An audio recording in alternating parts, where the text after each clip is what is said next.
আসসালামু আলাইকুম রহমতুল্লাহ। আশা করি সকলেই ভালো আছো। আম, আজকে তোমাদের একটা নতুন টপিক শেখাবো। নতুন বলতে তোমাদের ক্লাসে করানোর সুযোগ হয়েছিল না। আমি আমি সময় নষ্ট না করে সরাসরি ক্লাসেই চলে যাচ্ছি। অ্যাপ্লিকেশন অ্যাপ্লিকেশন অথবা ফর্মাল লেটার একই জিনিস দুইটা। এই দেখো লেখা আছে ফর্মাল লেটার অথবা অ্যাপ্লিকেশন, বাংলাতে বলা হয় দরখাস্ত। তো দরখাস্ত জিনিসটা, এটা কত পৃষ্ঠায় তোমাদের গ্রামার বইয়ে? 279 পৃষ্ঠা, ঠিক আছে। তো তোমাদের 1 নম্বরটা আমি এবারের পরীক্ষার জন্য এটা থাকবে ইনশাআল্লাহ। তো আমি ব্যাপারটা বুঝি, দরখাস্ত জিনিসটা কি।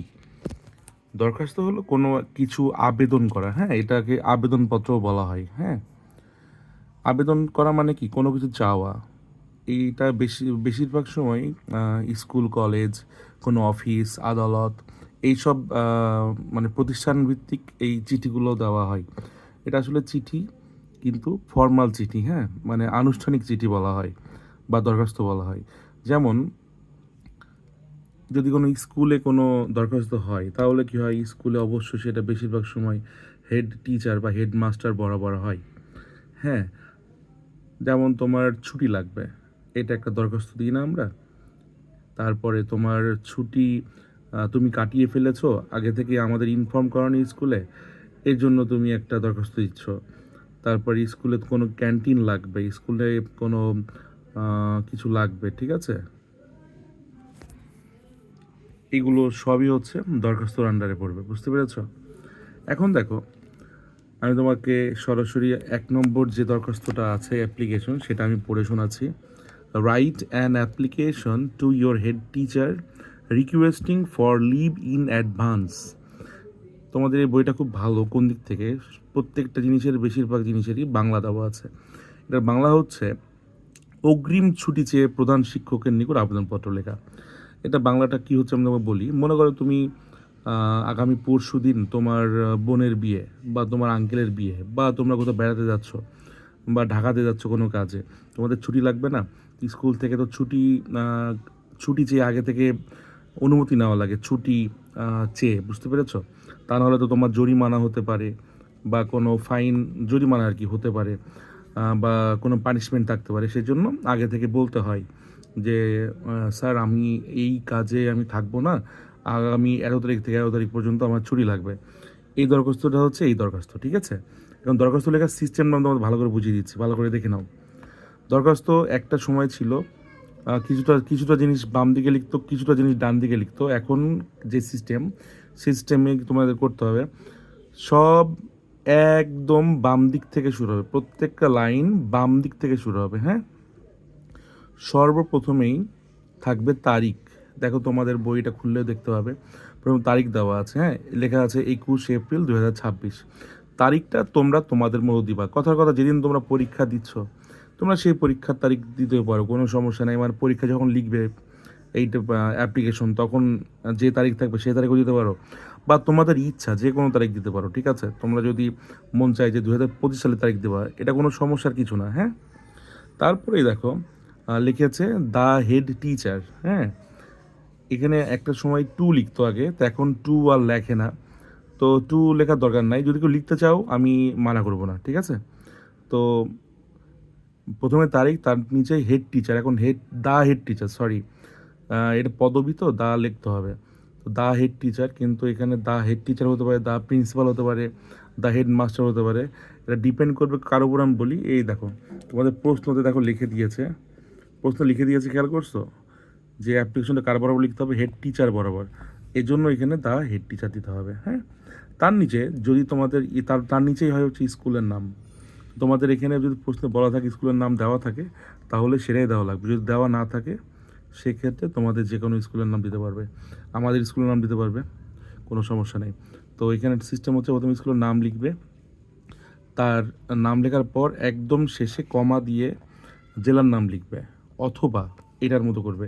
এটা যেমন করেছে কি, প্রথম স্কুলের নাম দিয়েছে, তার নিচের লাইনে জেলার নাম দিয়েছে। এখানে রায়পুর একটা মানে এলাকার নামও দিয়েছে, এলাকার নাম না দিলে সমস্যা নাই। কথার কথা আমি বলে দিচ্ছি, তুমি লিখতে পারবে যে Mokhlesur Rahman school and college, নিচে দিবে মেহেরপুর, ঠিক আছে। বুঝতে পেরেছ?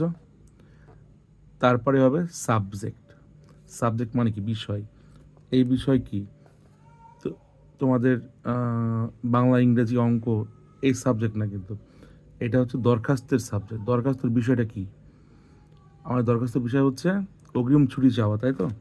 এই জন্য লিখেছি দেখো, application for leave in advance, ঠিক আছে? দেখো প্রশ্ন দেওয়া আছে এটা, ঠিক আছে? তো application for leave in advance, তারপরে নিচে লিখবে ডিয়ার স্যার। এখানে ডিয়ার স্যার দিয়েছে, তোমরা ডিয়ার স্যার দিবে না, মানা করে দিচ্ছি, শুধু স্যার লিখবে। যেহেতু দরখাস্তর ভাষার মধ্যে ডিয়ার শব্দটা গ্র্যান্টেড না, তো ডিয়ারটা কেটে দিবে, তোমাদের মানা ডিয়ারটা কেটে দিবে, শুধু স্যার লিখবে, হ্যাঁ? তার নিচে যেভাবে লেখা আছে তোমাদের এটা আমার ব্যাখ্যা করার প্রয়োজন নাই, তারপরে বলে দিচ্ছি। তার নিচে বাংলা, ডান দিকে বাংলা দেওয়া আছে, তার নিচে স্যারের নিচেই তোমরা প্রথম যে প্যারাগ্রাফটা মানে প্যারাটা থাকবে, মানে প্রথম প্যারাটা যে এতটুকু, এই প্যারাটার মধ্যে থাকবে কি, তুমি তোমার একটা পরিচয় দিবা, যেমন কি বলেছে যে with due respect I would like to state that I am Rashed Alam. তোমরা তোমাদের নিজেদের নাম দিতে পারবে, student of class 5 of your school, মানে তুমি স্কুলের পঞ্চম শ্রেণীর একজন ছাত্র, এটা বললে।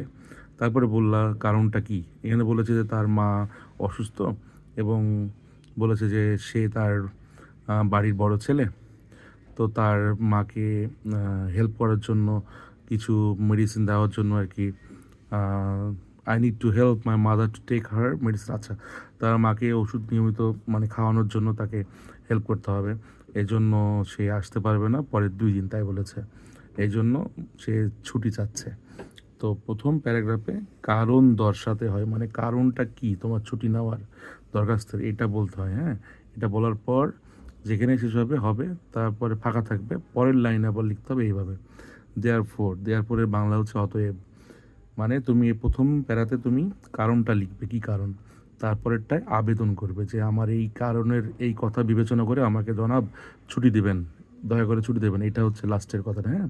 তো therefore I kindly request you to grant me the leave in advance from এত তারিখ থেকে এত তারিখ, হ্যাঁ? অ্যান্ড অবলাইজ দেয়ার বাই, মানে বলছে অতএব আমাকে দয়া করে মানে অতএব আমাকে আমি রিকোয়েস্ট করছি যে আমাকে এটা মঞ্জুর করবেন ছুটিটা, বুঝতে পেরেছো? এই তো লেখার পর নিচে অবশ্যই এটা লাগবে, ইয়োর্স ওবিডিয়েন্টলি, হ্যাঁ? আবার ইয়োর মোস্ট ওবিডিয়েন্ট পিপল, এটাও হয়। আবার আই রিমেইন স্যার, অনেক রকম লেখা যায়, কোনো সমস্যা নেই। তার মধ্যে তোমার নাম, তোমার রোল, তোমার সেকশন, ক্লাস, তোমাদের সেকশন দিলে দাও, না দিলে না দাও, সমস্যা নেই, হ্যাঁ? আর লাস্টে তোমার এই যে স্কুলের নামটা এখানে না, এটা না দিলে কোনো সমস্যা নাই, ঠিক আছে? তো আশা করি তোমরা বুঝতে পেরেছো, হ্যাঁ? তোমরা এই ভিডিওটা ভালো করে দেখে নাও, আর কোনো প্রশ্ন থাকলে আমাকে গ্রুপে জানিও, আশা করি প্রশ্ন থাকবে না, তোমাদের পড়া আমি দিয়ে দেবো ইনশাল্লাহ, এটাকে পড়ে দেখে নাও।